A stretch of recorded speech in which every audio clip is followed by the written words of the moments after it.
Les archives du Centre d'histoire de la Résistance et de la Déportation. L'histoire comme vous ne l'avez jamais entendue.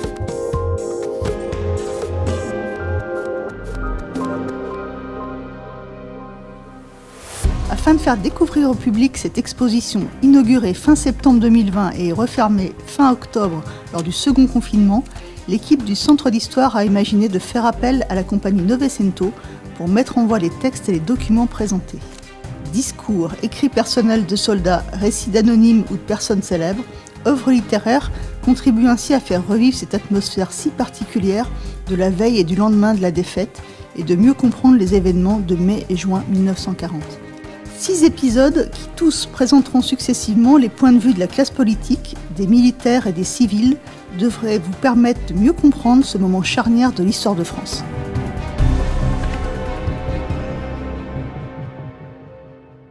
Épisode 1. L'effondrement politique. Nous avons tous en tête des images de la défaite militaire française de juin 40. Pourtant survenue il y a plus de 80 ans. Il est plus difficile cependant de s'imaginer la sidération provoquée par cet événement, ici en France comme dans le monde entier. Cet écroulement n'est pas que militaire. Il est également politique et va conduire au démantèlement de la Troisième République, puis à un changement de régime entraînant la disparition de la démocratie. Dès le début de l'offensive, le 10 mai 1940, la détérioration de la situation militaire a fait émerger un courant défaitiste au sein du gouvernement, sans que Paul Reynaud ne parvienne à le contrer. De nombreuses voix s'élèvent au fil des jours pour réclamer un armistice. Au lendemain de la capitulation éclair des Pays-Bas le 15 mai, les certitudes de la classe politique sur la suprématie de l'armée française s'effondrent. Le généralissime Maurice Gamelin est remercié le 19 et remplacé par Maxime Weygand, alors âgé de 73 ans. Dans son carnet personnel, ouvert à la page du 17 mai 1940, le général Weygand conserve la demande que lui fait Paul Reynaud de prendre le commandement suprême. Pour le général Weygand, étant donné la gravité de la situation militaire sur le front occidental, je vous serais reconnaissant de vous rendre à Paris d'extrême urgence, après avoir pris les mesures nécessaires pour passer le commandement sur place à une personnalité de votre confiance. Veillez, dans la mesure du possible, tenir secret votre départ. Paul Reynaud. Posté à Paris le 16 mai 1940 à 21h12, remis au général Weygand le 17 mai 1940 à 20h. Début juin, les événements se précipitent.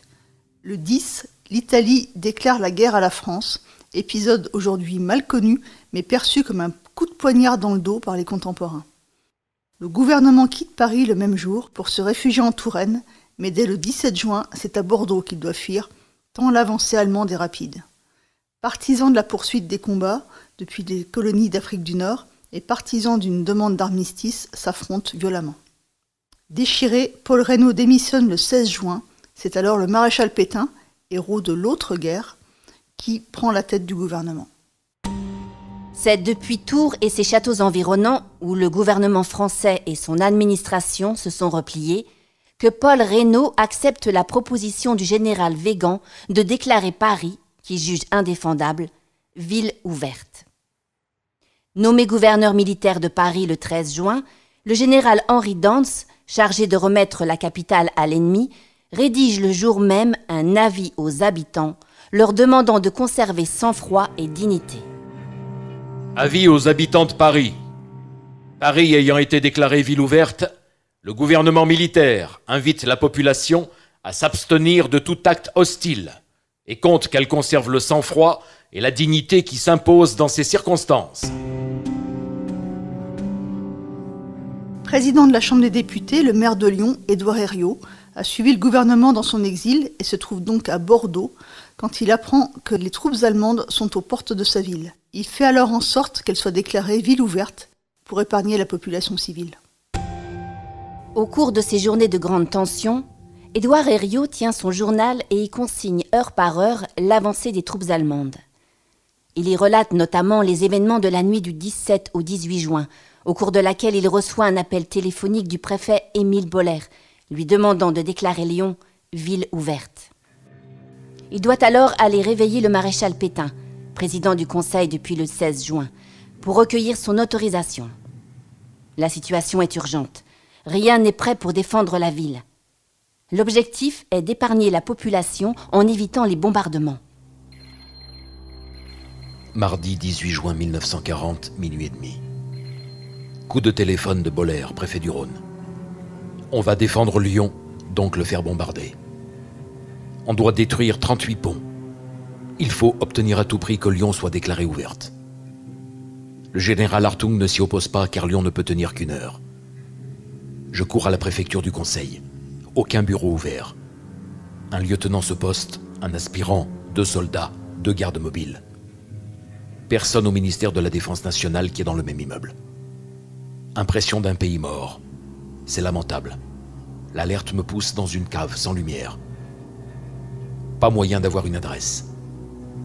Enfin, par l'intermédiaire de M. Blaudouin, ministre des Affaires étrangères, j'obtiens l'adresse privée du maréchal. J'y cours, malgré les agents qui sifflent ma voiture. Accueil cordial d'Alibert et de M. de Fontreau, son directeur de cabinet. Le maréchal me reçoit et accepte que Lyon soit traitée comme ville ouverte.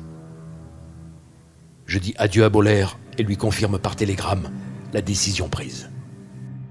Je rentre à 3h du matin. 8h13, téléphone de Boller. Il me dit que la DCA commence à tirer. 8h30, téléphone à Thibault. Je lui résume ma nuit dramatique. Lui aussi est content que l'on évite un massacre inutile. Précis, méticuleux, il me demande encore avec sa conscience ordinaire des instructions et des points de détail. 9h10, je peux encore téléphoner à Thibault et à mon adjoint Coendi. Je confirme à celui-ci qu'il faut empêcher les entrepreneurs de faire sauter les ponts. L'ennemi, me dit-il, est tout proche. Comme je lui manifeste mon chagrin de ne pas être à Lyon, il a la gentillesse de me dire « Vous nous rendez trop de services, l'exemple de cette nuit le prouve. » À 10h, M. de Fontreau, chef de cabinet civil du maréchal, vient me dire que, après 3 heures, les choses se sont enchevêtrées et aggravées. À 6h30, le commandant de l'armée des Alpes maintenait son ordre de défendre Lyon. L'affaire n'a été réglée que vers les 7h. Or, toute ville qui résiste est brûlée. Lyon l'a échappé belle. La crise morale provoquée par la défaite est immense.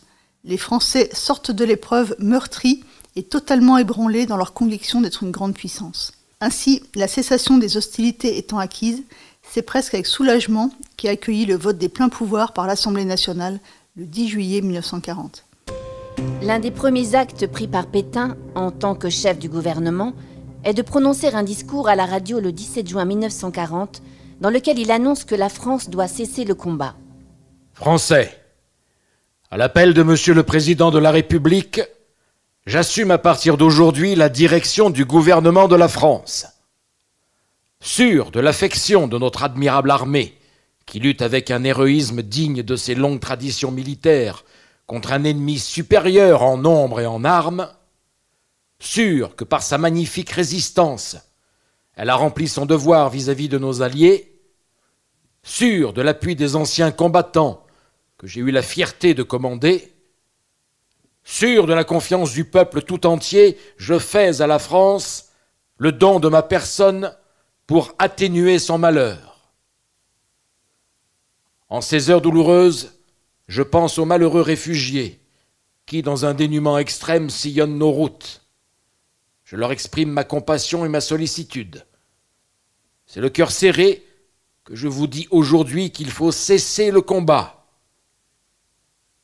Je me suis adressé cette nuit à l'adversaire pour lui demander s'il est prêt à rechercher avec nous, entre soldats, après la lutte et dans l'honneur, les moyens de mettre un terme aux hostilités.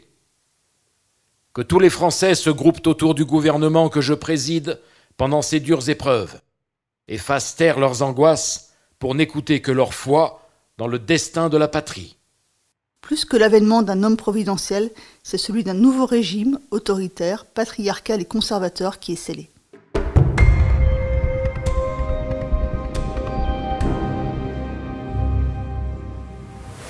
Lecture à partir de documents présentés dans l'exposition « Une étrange défaite », mai-juin 1940. Issu des collections du CHRD et prêté par des institutions ou particuliers suivants.